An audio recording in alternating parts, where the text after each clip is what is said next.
మీ business విస్తరించాలనుకుంటున్నారా? మార్చి 16-17 హైటెక్స్ లో franchise India biggest ఫ్రో expo.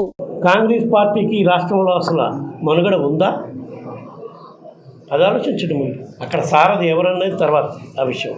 Congress party ఈ రాష్ట్రానికి చేసిన ద్రోహం ఈ కాలంలో మన జనరేషన్ ఉన్నంతకాలం మర్చిపోరు. అటువంటి కాంగ్రెస్ పార్టీ వల్ల ఓట్లు చీల్తాయని, కొత్తగా నాయకత్వం ఎవరో వచ్చినందువల్ల మళ్ళీ ఓట్లు చీల్తాయని అదంతా భ్రమే. అటువంటి పరిస్థితి లేదు. జనసేన కలయికతో ఎప్పుడో మాకు ఖరారైపోయింది. వైసీపీ ఇంకా ఇప్పుడు సిద్ధం అనుకోవాలి అంటున్నారు. ఇట్లా 23 మంది బీసీ అభ్యర్థుల్ని బరిలోకి దించుకున్న నిర్ణయంతో మేము వెళ్తున్నామని కూడా చంద్రబాబు గారు ప్రకటించారు. మా గెలుపు ప్రజలు నిర్ణయిస్తారమ్మా. ఎందుకంటే మా గెలుపు ప్రజల మీద ఆధారపడింది.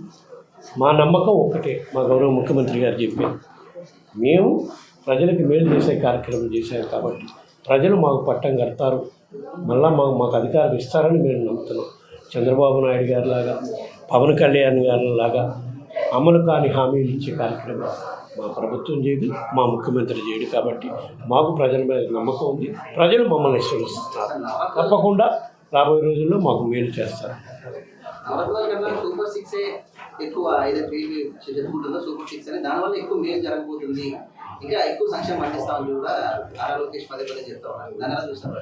అది మీరు ఆలోచించండి, ప్రజలు ఆలోచించుకుంటారు. ప్రజలకు వదిలేదు. ఇప్పుడు అమలు చేస్తున్న నవరత్నాల వల్ల ప్రజలకు మేలు జరుగుతుందా? సూపర్ 6, సూపర్ 7, సూపర్ 8 అని వాళ్ళు పెట్టే పథకాల వల్ల మేలు ఇంకా జరగబోతుందా? అసలు వాళ్ళు ఈ అమలు చేస్తారా? ఇవన్నీ ఎలక్షన్ మేనిఫెస్టో వరకే చంద్రబాబు నాయుడు దృష్టిలో. ఏదైనా సరే సూపర్ సిస్టో కానీ మేనిఫెస్టో కానీ ఏదైనా ఎలక్షన్లు అయిపోయినాక ఆయన మేనిఫెస్టో గుర్తురాదు, ఆయనకేమీ అసలు వెబ్సైట్లో కూడా ఉండదు. అట్లాంటి హామీలు ఎన్ని ఇస్తే ఏమి, 6 కాకపోతే 60 ఇవ్వనండి. ఈ టీడీపీ జనసేన ఒక సీట్రాన్ అసెంబ్లీ పార్టీలో వస్తామంటే అక్కడ ఆ నియోజకవర్గ పరిస్థితులను బట్టి, అవసరాలను బట్టి మా పార్టీలో ఉండే నాయకుల ప్రాధాన్యత ఇచ్చే అటువంటి చోట్ల వాళ్ళని తీసుకోవాల్సి వస్తే ఆలోచించడం జరుగుతుంది. మాకైతే రాష్ట్రంలో ఈ రోజు ఉండే పరిస్థితులు మాకు అటువంటి పరిస్థితి ఏ నియోజకవర్గంలో లేదు. మా అభ్యర్థులంతా అన్ని నియోజకవర్గాల్లో కూడా బలంగా అభ్యర్థులు.